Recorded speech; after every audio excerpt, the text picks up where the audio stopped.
Assalamualaikum, salam sejahtera. Berita perdana edisi Rabu 7 Oktober 2020, saya Farhatul Rashid Osman. Dan saya Ivan Tuk. Berikut paparan utama malam ini. Individu ingkar PKPP berdepan kompau serta-merta. PKPB disandarkan, papar, Kuaran dan Klang mulai Jumaat ini. 489 kes baru COVID-19, kes baru tertinggi di Sabah. Kedah dan Selangor catat penurunan.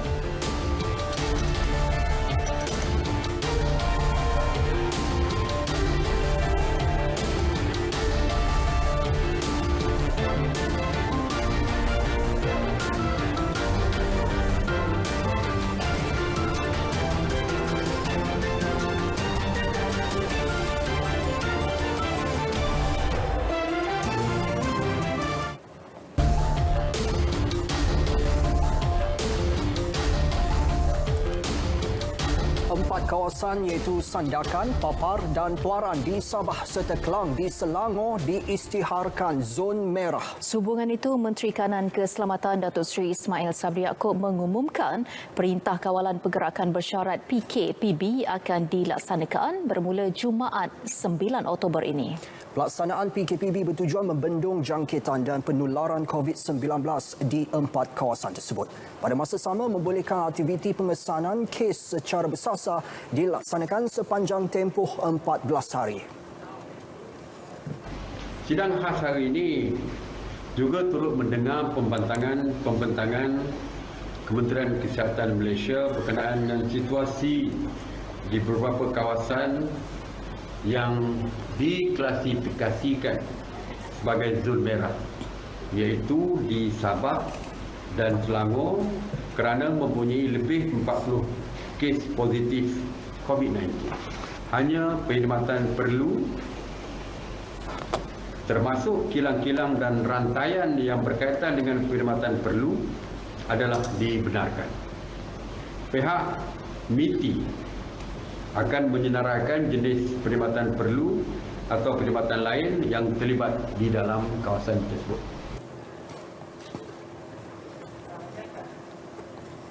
Dalam pada itu, Datuk Seri Ismail Sabri mengisytiharkan Perintah Kawalan Pergerakan diperketat PKPD bersasar di Rumah Pangsa Tongkang Giat seberang Perak di Kedah ditamatkan mulai 12:01 tengah malam ini. Ya, susulan tiada pertambahan kes baru direkodkan di kawasan itu untuk tempoh 7 hari sejak 28 September.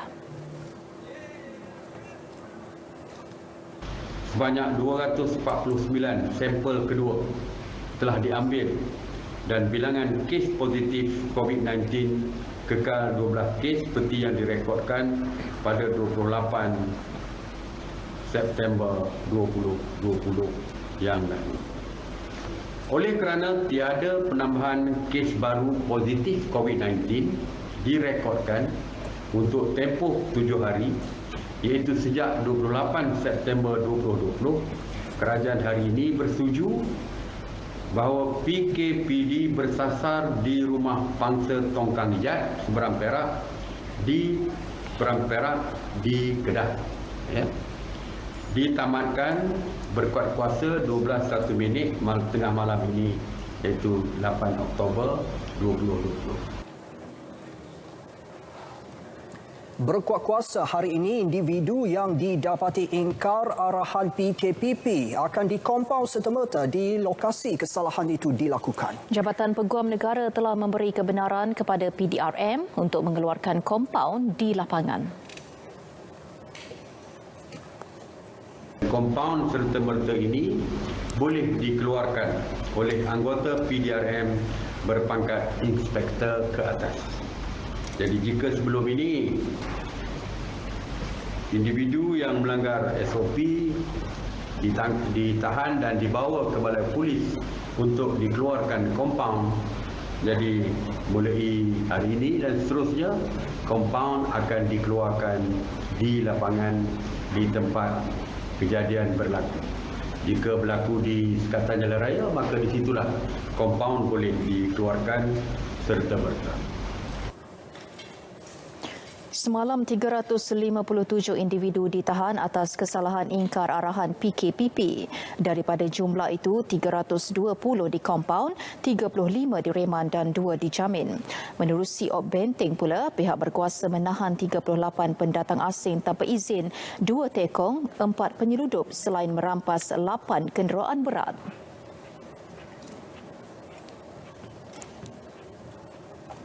...489 kes baru COVID-19 direkodkan sehingga tengah hari tadi menjadikan jumlah kumulatif kes positif 13,993 kes. Kes sembuh pula 74 menjadikan jumlah kumulatif kes sembuh 10,501 kes atau 75.04% daripada keseluruhan kes dan tiada kes kematian dilaporkan. Berikut data situasi terkini COVID-19 dan diikuti kes positif harian mengikut negeri-negeri.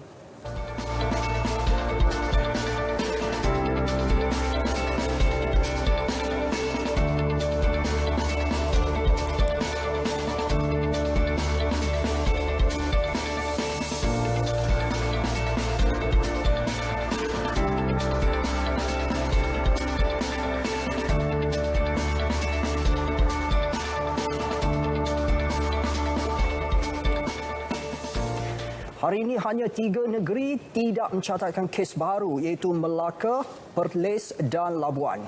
Kes baru paling tinggi di Sabah iaitu 282 kes.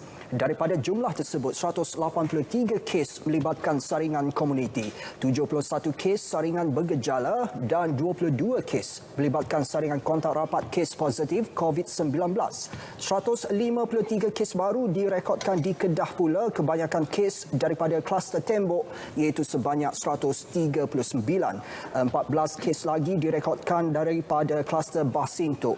Hari ini, Selangor mencatatkan pengurangan kes berbanding semalam iaitu 19 kes. 7 kes melibatkan saringan pulang dari kawasan berisiko tinggi termasuk 1 kes daripada kluster Selasih, 4 kes daripada kluster Jalan Meru dan 3 kes daripada saringan bergejala.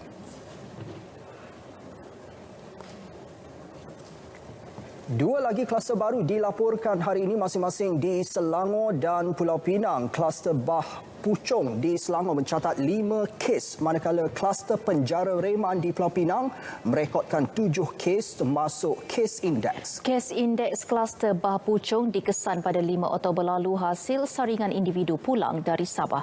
Kes indeks kluster itu melibatkan 3 kes positif di daerah Petaling, Selangor. Saringan kontak rapat mengesan 2 lagi kes positif COVID-19 di Perak iaitu di daerah Larut Matang dan Selama serta daerah Kinta. Sehingga tengah hari tadi sejumlah 39 individu disaring dengan 34 individu masih menunggu keputusan. Bagi kluster penjara Reman, kes dikesan di daerah Timur Laut, Pulau Pinang. Kes indeks kluster tersebut adalah kes kematian ke-141 iaitu lelaki warga tempatan berumur 85 tahun ditemukan tidak sedarkan diri pada awal pagi 5 Oktober lalu di dalam penjara. Mangsa disahkan meninggal dunia di Hospital Pulau Pinang. Susulan itu, saringan kontak rapat mengenal pasti 6 lagi kes positif COVID-19 semalam. Kesemuanya melibatkan warga Malaysia. Keseluruhan seramai 286 individu telah disaring, 78 individu negatif, manakala 201 individu masih menunggu keputusan. Usaha perangi COVID-19 tanggungjawab bersama seluruh rakyat tanpa mengira bangsa, agama dan fahaman politik.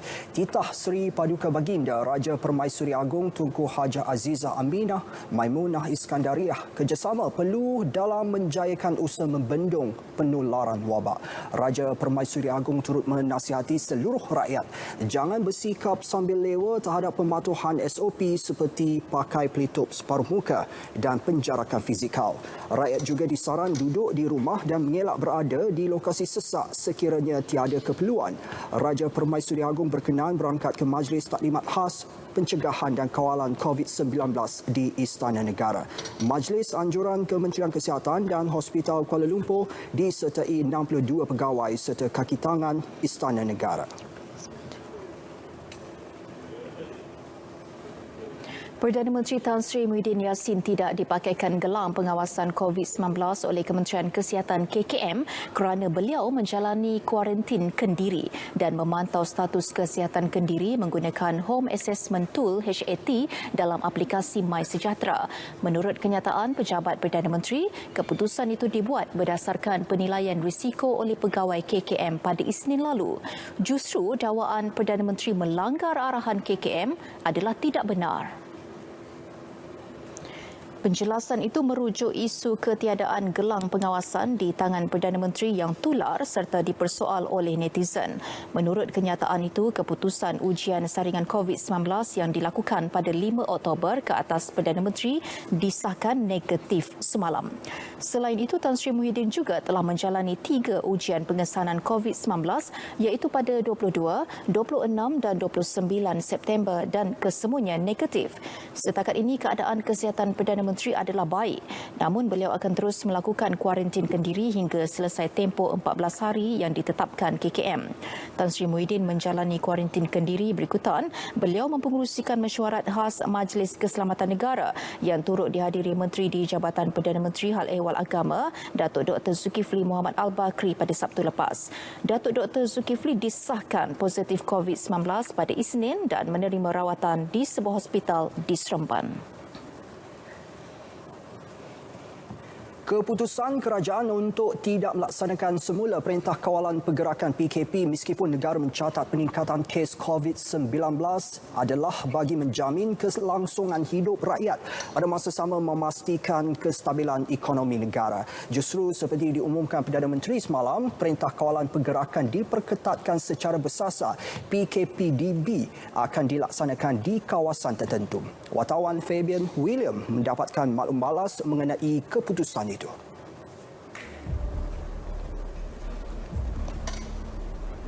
Menurut Tan Sri Muhyiddin Yassin, pelaksanaan PKPDB mengambil kira kepentingan 15 juta rakyat yang mempunyai pekerjaan. Seperti yang diumumkan sebelum ini, negara boleh mengalami kerugian 2.4 bilion ringgit setiap hari sekiranya PKP dikuatkuasakan semula. Ia juga bermakna unjuran pertumbuhan keluaran dalam negara kasar KDNK negara mungkin tidak akan tercapai selain kadar pengangguran yang berada pada tahap 4.9% pada Ogos lalu boleh meningkat secara mendadak. Pelaksanaan PKPDB ini sesuai dan bertepatan supaya aktiviti ekonomi dan sosial di kawasan-kawasan yang tidak terjejas dapat dilaksanakan seperti biasa dengan mematuhi SOP yang ketat. Dengan pelaksanaan ini, ia dapat membantu kami untuk meneruskan aktiviti perniagaan seperti biasa agar mata pencarian kami tidak terputus. Sebab dalam masa yang sama, di kawasan zon-zon hijau, perniagaan masih boleh dijalankan dan sektor-sektor swasta masih boleh beroperasi dalam masa yang sama supaya dia tidak mengganggu sistem pertumbuhan ekonomi negara.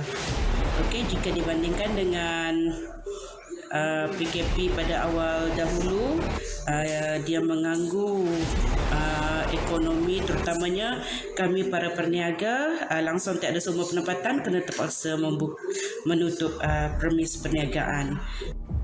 Bagi memastikan kestabilan ekonomi dan kelangsungan hidup rakyat terjamin, usaha membendung penularan wabak COVID-19 tidak boleh hanya diletakkan di bahu kerajaan semata-mata.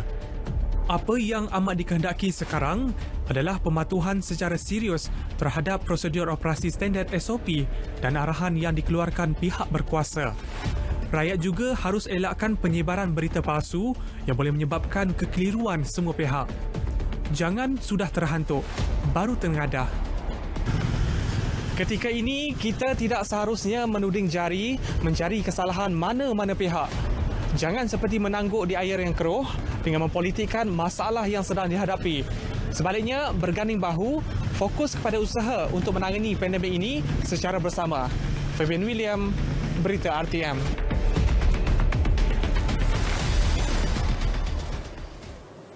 Dalam usaha membendung penularan COVID-19, antara langkah paling penting ialah mengenal pasti kontak rapat pesakit secepat mungkin agar mereka boleh diasingkan dan diberikan rawatan. Namun persoalan timbul, bagaimana kontak rapat diklasifikasikan dan apakah yang anda harus lakukan sekiranya anda adalah kontak rapat? Ikuti laporan wartawan Mohan Shinasami. Apakah yang dimaksudkan kontak rapat COVID-19? Kontak rapat ialah individu yang mempunyai kontak secara langsung kepada pesakit yang telah disahkan positif COVID-19. Sekiranya anda bergejala seperti demam, batuk, sesak nafas dan juga mempunyai simptom-simptom dan kontak rapat dengan pesakit COVID-19, Pegawai Perubatan akan menghubungi anda untuk menjalani ujian pengesahan COVID-19. Tiada sebarang permohonan persendirian bagi menjalankan ujian di fasiliti kesihatan kerajaan. Namun, anda boleh menjalankan ujian tersebut di institusi swasta terpilih. Tahukah anda pihak petugas KKM akan menghubungi anda sekiranya anda adalah kontak rapat kepada pesakit yang disahkan positif COVID-19? Selain itu, seseorang juga boleh menjadi kontak rapat menerusi pergerakan udara selain titisan atau sentuhan. Sebagai contoh, kemudahan seperti bilik yang telah digunakan oleh pesakit positif COVID-19. Penyakit ini sebenarnya ia airborne. Bila dibilangkan airborne, dia bermakna bahawa partikel daripada cecair yang ada COVID ni, dia boleh berlengah di dalam udara agak lama juga, ya. Jadi dan kalau anda tak dekat dengan orang tu pun dia boleh sampai. Kalau enam kaki pun dia boleh sampai. Dia tak semestinya kalau dekat dia sampai, ya. Jadi kalau orang tu bersin atau dibatuk kat sesuatu bilik yang tertutup, lepas tu dia keluar dari bilik tu, kemudian anda masuk, anda masih boleh kena juga. Semua itu, semua orang diwajibkan mendaftar menerusi aplikasi MySejahtera bagi memudahkan proses mengesan kontak rapat oleh Kementerian Kesihatan. Jadi adalah sangat penting untuk kita menggunakan aplikasi MySejahtera supaya proses contact tracing itu akan menjadi lebih efisien. Sekiranya ada satu case index di satu kawasan, kita boleh detect, kita boleh kenal pasti siapakah kontak rapat kepada case index tersebut. Jadi contact tracing akan lebih efisien dan pengurusan kes-kes COVID-19 akan menjadi lebih berkesan. Ingat, sekiranya anda adalah kontak rapat bagi mana-mana kes, anda perlu mematuhi arahan yang telah ditetapkan. Kegagalan berbuat demikian menjadikan anda sebagai risiko kepada kesihatan awam dan anda mungkin berdepan tindakan undang-undang. Mohan Shinasami, RTM.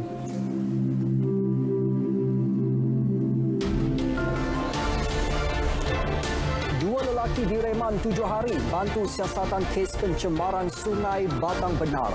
Perinciannya seketika nanti.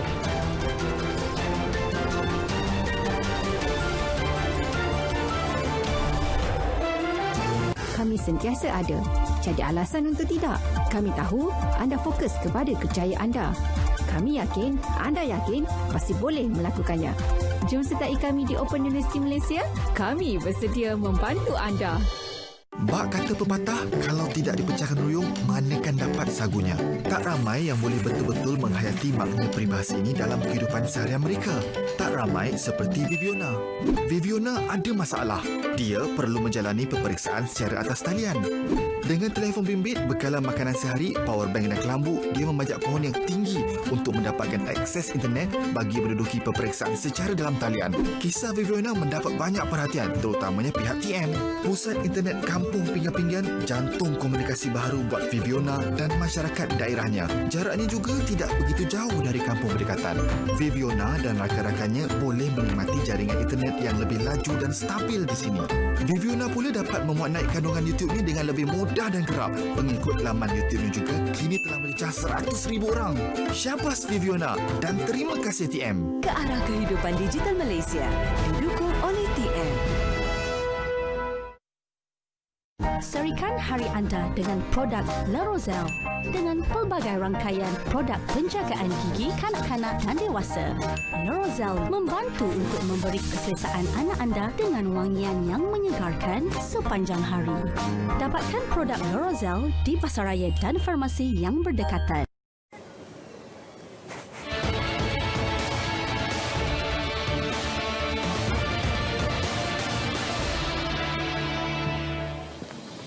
Bayaran BPN 2.0 ini akan dibuat dalam dua ansuran. Pertamanya pada hujung bulan Oktober 2020 dan keduanya ialah pada bulan Januari 2021. Bagi golongan B40, bayaran ansuran pertama untuk bulan Oktober adalah sebanyak RM700 dan keduanya pada bulan Januari 2021 sebanyak RM300.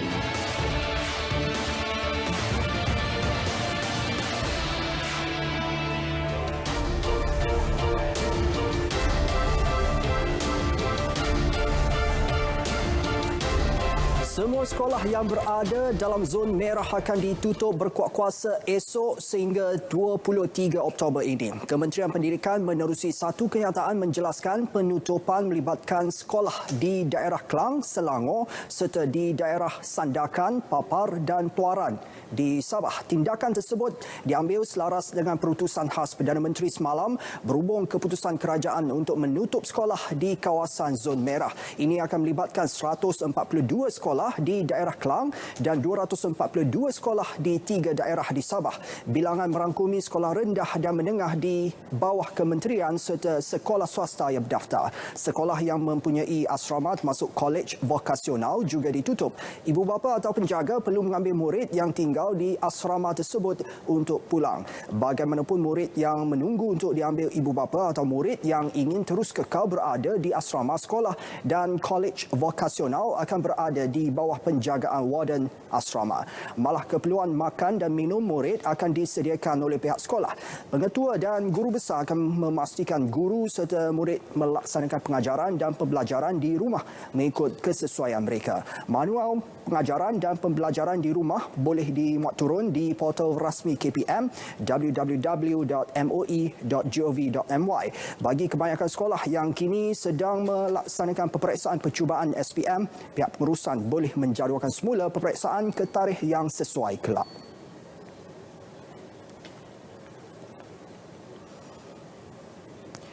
Jabatan Penjara Malaysia diminta membentangkan prosedur operasi standard SOP yang baharu yang relevan dengan situasi penularan pandemik COVID-19. Menteri Kanan Keselamatan Datuk Seri Ismail Sabri Yaakob menegaskan SOP ketika ini tidak boleh lagi diguna pakai. Sebagai contoh, untuk membawa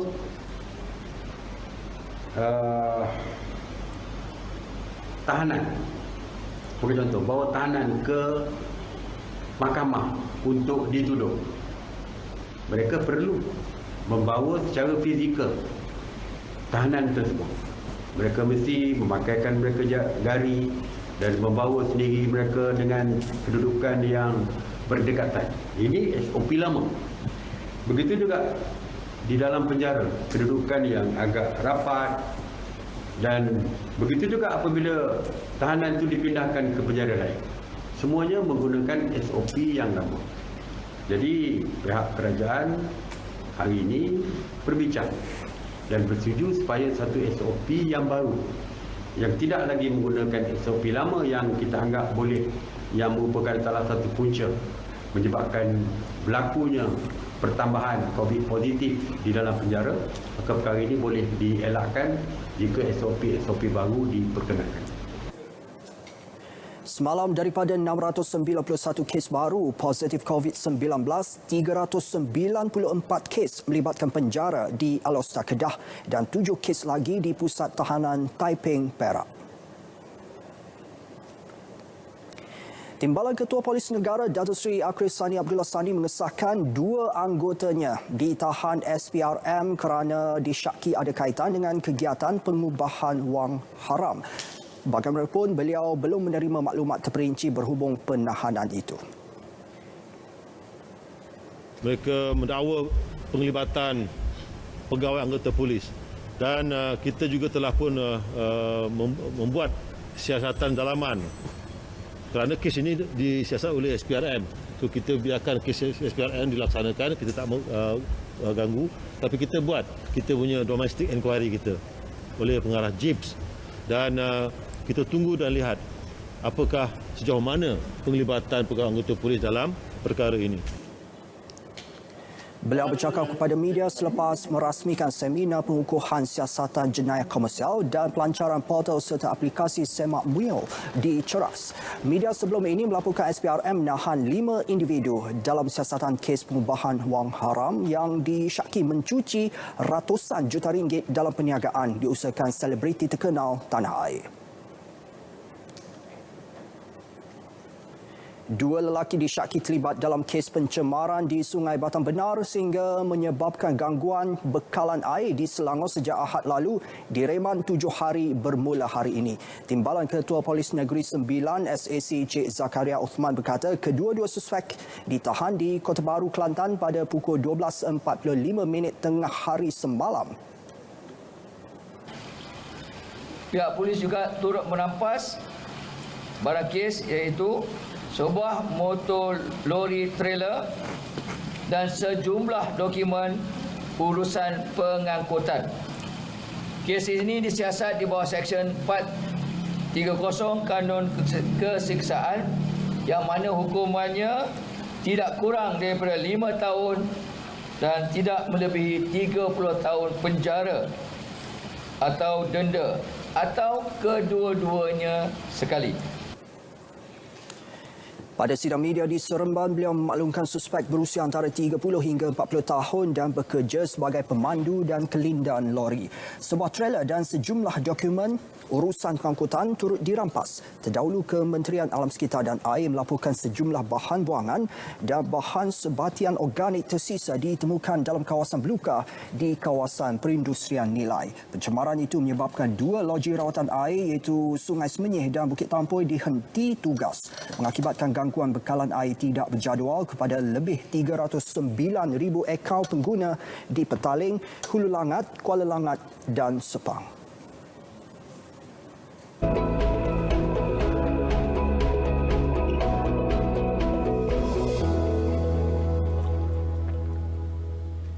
Assalamualaikum dan salam sejahtera. Berdasarkan kepada Carta Angin Paras Permukaan, angin di rantau negara kini bertiup dari arah barat laut menuju ke semenanjung Malaysia, manakala negeri Sabah dan Sarawak pula menerima tiupan angin dari arah barat daya. Selain itu, terdapat kawasan penumpuan angin dan juga kelembapan yang tinggi yang dibawa dari Laut Andaman di sekitar utara semenanjung. Keadaan ini adalah kondusif kepada pembentukan awan yang menghasilkan hujan dari ribut petir di kawasan yang berkenaan. Met Malaysia turut mengeluarkan amaran cuaca peringkat waspada bagi negeri Perlis, Kedah dan juga Pulau Pinang, dan amaran ini berkuat kuasa sehingga ke 9 Oktober 2020. Oleh itu, orang ramai dinasihatkan supaya sentiasa berwaspada. Berikutan hujan lebat dijangkakan boleh berlaku di kawasan yang berkenaan sepanjang tempoh amaran ini berkuat kuasa. Untuk tinjauan cuaca semasa dengan lebih terperinci, kita beralih pula kepada paparan imej gemerada. Di semenanjung Malaysia, hujan dari ribut petir kini berlaku di negeri Perlis, Kedah, Pulau Pinang, Perak, Kelantan, Terengganu, Pahang dan juga di barat negeri Johor. Diramalkan keadaan ini akan berlanjutan sehingga ke lewat malam nanti. Di negeri Sabah dan Sarawak, hujan dari ribut petir kini berlaku di hampir kesemua bahagian di kedua-dua negeri berkenaan dan keadaan ini juga diramalkan akan berlanjutan sehingga ke lewat malam nanti. Sekian sahaja info cuaca pada malam ini. Berikut kita saksikan ramalan cuaca bagi bandar-bandar utama di seluruh Malaysia untuk hari esok. Saya Azirah Samsudin. Assalamualaikum.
pakej prihatin capai 94% pelaksanaan.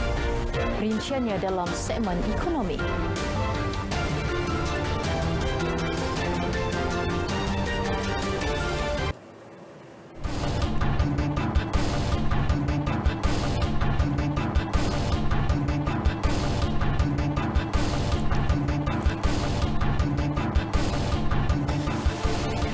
Kerajaan telah menerima dan sedang mempertimbangkan kesemua cadangan bagi merangka belanjawan 2021 yang berpaksikan rakyat, perniagaan dan ekonomi.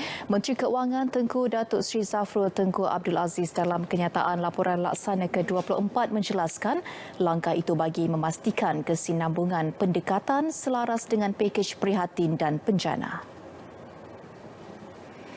Antara isu yang sering dibangkitkan pada sesi libat urus bersama pemain industri termasuk sokongan berterusan untuk komuniti perniagaan terutamanya PKS dan menjana permintaan daripada pengguna dan pelabur bukan sahaja di dalam tetapi juga di luar negara. Kerajaan katanya serius dalam mengekalkan momentum pemulihan tahun ini dan melonjakkan ekonomi pada 2021. Kadar pemulihan ekonomi ketika ini berada pada landasan yang betul dan beliau berharap momentum sama dapat dikekalkan dalam belanjawan 2021 yang bakal diumumkan November ini. Tambahnya, ekonomi negara melihatkan penambahbaikan dari pelbagai perspektif dan indikator. Ia termasuk penurunan angka pengangguran, peningkatan indeks perdagangan runcit dan borong serta peningkatan pelaburan asing langsung. Dalam pada itu, Tengku Datuk Seri Zafrul berkata kerajaan telah menyalur dan membuat pembayaran berjumlah RM122.7 bilion di bawah pakej prihatin sehingga 25 September. Tahap pencapaian pelaksanaan pakej itu melibatkan pemberian tunai secara one-off berjumlah RM14.7 bilion iaitu pada kadar 94%. Selain itu, lebih 2.6 juta pekerja menerima manfaat program subsidi upah berjumlah 11.93 bilion ringgit setakat 25 September. Menerusi program insentif pengambilan pekerja dan bantuan latihan pula, lebih 43,990 orang telah menerima pekerjaan. Ia merakumi lebih 34,400 orang di bawah umur 40 tahun, 5,456 golongan berusia di antara 40 hingga 60 tahun, 284 OKU dan 3,782 perantis. Selain itu, kerajaan menerima lebih 99,690 tuntutan bagi skim peduli kesihatan untuk kumpulan B40 berjumlah 6.64 juta ringgit bagi tempoh 1 Julai sehingga 25 September lalu.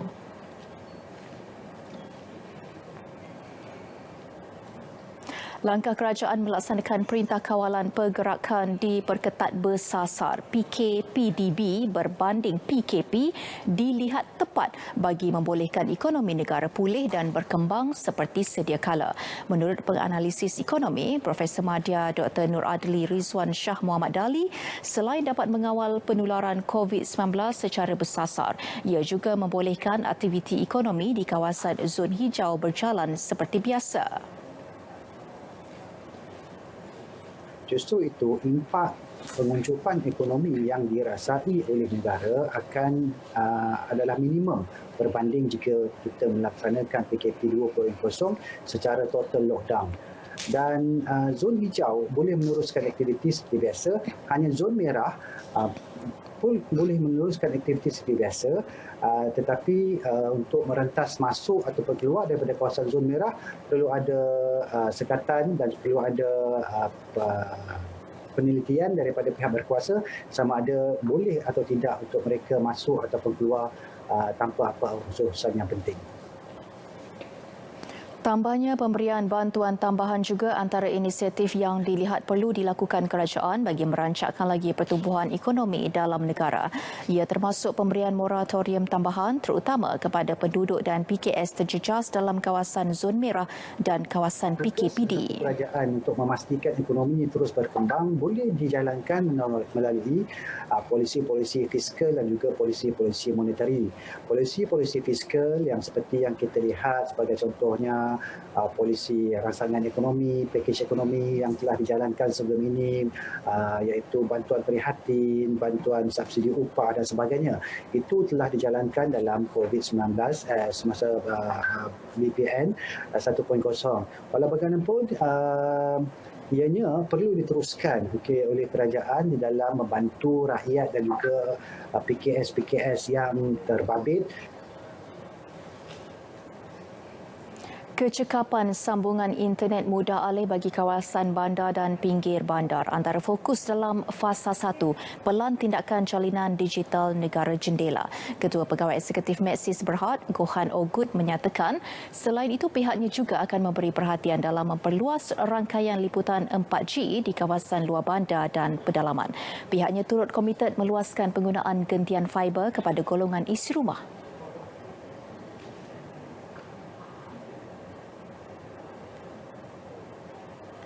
There is a concerted effort by the whole industry, regulator, ministry and state governments to ensure that we have in place mitigation plans to overcome any possible potential challenges in planning and implementation.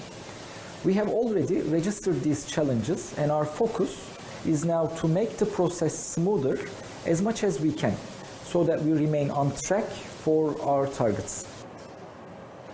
Menerusi fasa 1 sehingga 2022, syarikat telekomunikasi itu akan meneruskan perancangannya ke arah teknologi 5G secara mantap. Ogut melalui panggilan video turut menyatakan rakyat juga perlu memainkan peranan dengan menggunakan peranti sesuai agar dapat menikmati perkhidmatan yang disediakan. Suruhanjaya Security SC memperkenal program perintis untuk ahli skim persaraan swasta PRS. Program berkenaan bakal digerakkan dengan kerjasama antara pentadbir pencen swasta PPA dan perancangan keuangan berlesen Smart Finance. Pengerusi SC Datuk Syed Zaid Al-Bar berkata inisiatif berkenaan diambil bagi memastikan semua peringkat masyarakat termasuk pesara memahami pengurusan keuangan. To position financial planners as important pillars in guiding Malaysians towards better financial well-being in relation to retirement and to fulfill the growing demand for retirement by PRS members and Malaysians in general. Seiring cabaran semasa, pihaknya juga telah meliberalisasikan beberapa dasar bagi memberi lebih ruang kepada industri untuk berkembang. Beliau berkata demikian ketika menyampaikan ucap tama secara dalam talian sempena Simposium Perancangan Keuangan Tahunan Persatuan Perancang Keuangan Malaysia. Berita perdana kita teruskan dengan segmen sukan. Bersama rakan penyampai Syairul Islam, silakan.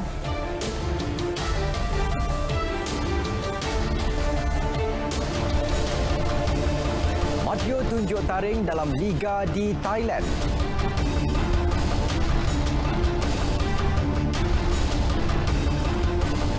Neymar galas tanggungjawab besar meskipun terpalit pelbagai isu.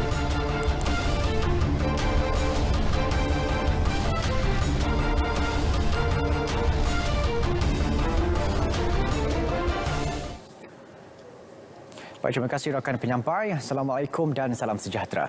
Sejarah susulan peningkatan kes COVID-19, Menteri Belia dan Sukan Datuk Seri Rizal Merican Aina Merican mengingatkan semua operator kemudahan, penganjur acara serta penggiat sukan agar mematuhi prosedur operasi standard SOP sukan dan rekreasi yang telah ditetapkan oleh Majlis Keselamatan Negara MKN. Menerusi hantaran di Facebook petang tadi, beliau berkata pematuhan itu supaya semua pihak dapat bersukan dalam suasana yang selamat dan bebas daripada pandemik itu. Beliau turut menyeran penggiat sukan dan rekreasi di daerah Perintah Kawalan Pergerakan Bersyarat PKPB antaranya Kota Kinabalu, Penampang dan Putatan di Sabah untuk membatalkan semua aktiviti dan acara sepanjang tempoh PKPB. Tambahnya selaras dengan PKPB di 3 daerah itu yang berkuat kuasa hari ini, semua aktiviti sukan, rekreasi, sosial dan budaya juga adalah tidak dibenarkan. Datuk Seri Rizal Merican turut menyeru orang ramai untuk bersama-sama memperingati dan menjaga satu sama lain selain mendoakan kesejahteraan mereka yang berada di kawasan terjejas segera pulih. Baik, cukup membanggakan. Aksi Nur Syahrul Idlam Talaha semakin mendapat perhatian kelab dan penyokong BG Phantom United. Pada pertemuan Liga Thai baru-baru ini, Nur Syahrul atau lebih dikenali dengan nama Mat Yo diturunkan dan membantu kelabnya menewaskan Rayong FC 2-1 di laman sendiri. Keputusan jurulatih Dusit Chalamsan untuk membuat pertukaran pada kesebelasan utamanya memberi peluang kepada pemain yang memiliki kurang masa bermain untuk beraksi. Walaupun tidak bermain sepenuh masa, Matio berjaya membuat beberapa gerakan menarik dan menerima tepukan gemuruh daripada penyokong tuan rumah. Bekas pemain Pahang dan Terengganu itu dalam satu temu bual dengan media tempatan berkata dia gembira dengan prestasinya sekaligus membantu kelabnya melakar kemenangan. BG Phantom United kini menduduki tangga teratas Liga selepas 7 perlawanan dan akan berdepan Buriram United Sabtu ini. Menjelang perlawanan pusingan terakhir Liga Super 2020, Ketua Jurulatih Petaling Jaya PJCT K. Devan menyifatkan persaingan menentang PDRM-FA yang dijadualkan berlangsung di Stadium Majlis Bandaraya Petaling Jaya MBPJ Sabtu ini penting bagi pasukannya untuk memperbaiki kedudukan di carta Liga berbanding kedudukan tahun lepas. PJCT mengakhiri Liga Super musim lepas dengan berada di kedudukan tangga ke-8. Saya rasa satu perlawanan yang penting juga bagi pasukan PJCT kerana kalau kita menang, berjaya mengutip 3 mata dengan PDRM, kemungkinan besar kita akan memperbaiki kedudukan kita dalam tangga carta Liga, di mana mungkin dengan favorable result daripada game-game yang lain, mungkin kita ada peluang untuk menduduki tempat yang ke-6 atau 7. K. Devan menuntut anak buahnya untuk tidak memandang mudah kemampuan PDRM-FA meskipun pasukan itu baru sahaja tersingkir ke Liga Premier selepas gagal mencatatkan sebarang kemenangan dalam Liga musim ini. PDRM mungkin ingin mencatat satu kemenangan bertemu dengan PJCT, so saya rasa saya tidak memandang rendah. Kita akan buat persiapan yang baik bertemu dengan PDRM dan kita bermain di tempat sendiri dan kita akan cuba kutip 3 mata. Mungkin saya akan bagi peluang untuk 1-2 pemain, tapi yang asalnya kesemua pemain yang bermain kebanyakan akan bermain untuk memastikan objektif kita untuk kutip 3 mata. Setakat ini, kelab itu telah mencatat 2 kemenangan, 5 seri dan 3 kekalahan serta menghuni tangga ke-9 carta Liga dengan 11 mata. PJCT akan bertemu PDRM-FA di laman sendiri Sabtu ini.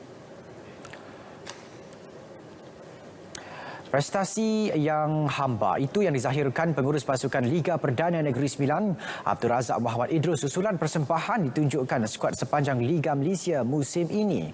Beliau berkata ia membabitkan prestasi pasukan yang tidak konsisten selain tidak pernah mencatatkan keputusan menang 2 kali berturut-turut meskipun pelbagai program latihan telah dilakukan Ketua Jurulatih Sazali Saidun.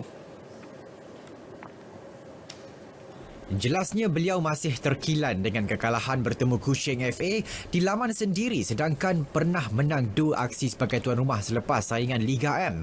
Malah beliau turut kecewa dengan aksi dipamerkan pemain khususnya pemain import yang disifatkan sering hilang fokus serta gagal memanfaatkan peluang.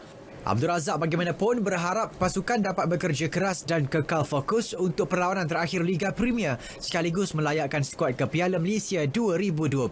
Pada 25 September lalu, Negeri Sembilan gagal meraih 3 mata penuh di laman sendiri selepas tumpas 2-4 kepada Kuching FA. Skuad Rusa kini menduduki tangga ke-8 Liga daripada 12 pasukan dengan mengutip 11 mata selepas mencatatkan 3 kemenangan, seri 2 dan kalah 5. Skuad itu dijadual menentang Sarawak United pada perlawanan penutup tirai Liga Premier Jumaat ini di Stadium Tuanku Abdul Rahman Paroi. Baik, ini perkembangan e-sukan. Kejohanan Malaysia e-Sport Master 2020 merekodkan penyertaan memberansangkan apabila kira-kira 16,000 penyertaan berbanding sasaran asal iaitu 12,000 penyertaan. Kejohanan anjuran bersama Kementerian Belia dan Sukan KBS dan Persatuan Sukan Elektronik Kuala Lumpur ESKL buat julung kalinya turut mempertandingkan permainan ciptaan tempatan iaitu Eximius. Jelas Presiden ESKL Hisham Darul, selain Eximius, kejohanan turut mempertandingkan permainan seperti Mobile Legend Bang Bang, PUBG dan FIFA 20 Pro Club dengan hadiah wang tunai keseluruhan berjumlah RM100,000. Kejohanan peringkat negeri telah berlangsung pada 2 sehingga 4 Oktober, manakala peringkat kebangsaan akan berlangsung pada 9 hingga 11 Oktober. Biasanya kali ini kita ada Eximius sebab ini adalah game pertama yang dihasilkan oleh rakyat Malaysia dengan kerjasama MDEC. Sasaran penyertaan peringkat negeri adalah sekitar 12,000 orang. Tapi sehingga hari ini kita telah tutup dan telah capai sekitar 16,000 penyertaan. Hisham positif. Sambutan memberansangkan petanda baik e-sukan dapat membantu kerajaan bagi memastikan golongan belia kekal di rumah ketika pandemik COVID-19 dalam negara semakin membimbangkan. Kejohanan ini turut disokong oleh Predator dan Todak selain RPM Sports selaku rakan media yang menyiarkan perlawanan secara langsung.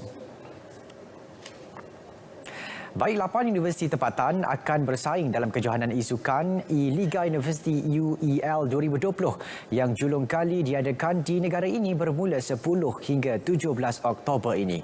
Penganjur kejohanan Prime Sport International Sinar Berhad dalam satu kenyataan berkata, Liga akan bermula dengan pusingan suku akhir pada 10 Oktober diikuti dengan peringkat separuh akhir dan akhir pada 17 Oktober.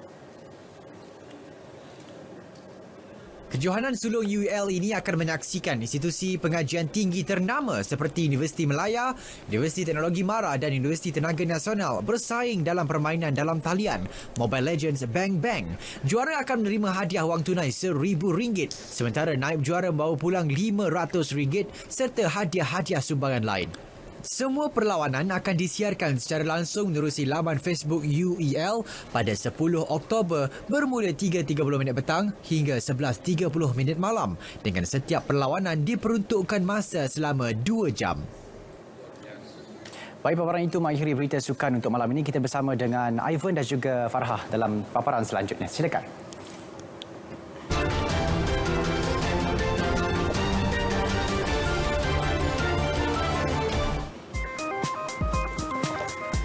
Kisah wanita tertanggal gigi palsu ketika menyanyi sambil berbaring di atas katil mengundang gelak tawa netizen. Video dimuat naik di laman IG ini menunjukkan wanita berkenaan hampir tercekik kerana gigi palsu miliknya tertanggal. Rata-rata yang menonton video tersebut terhibur, namun ada juga segelintir warganet bimbang dengan keadaan wanita itu.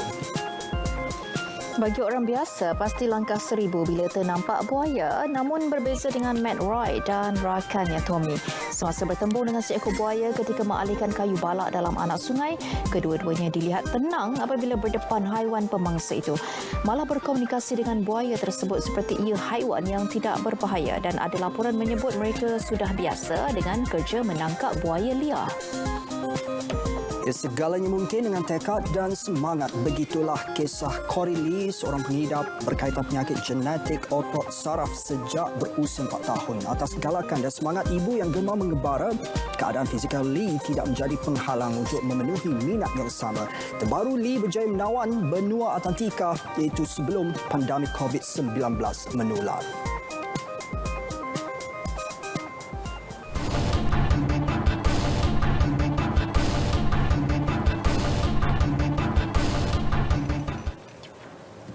Penyanyi dan pelakon Cik Manggis yang kini berhijab semakin murah rezekinya. Anggota kumpulan DFAM itu dilantik Duta Produk Sabun Mandi jenama Zora.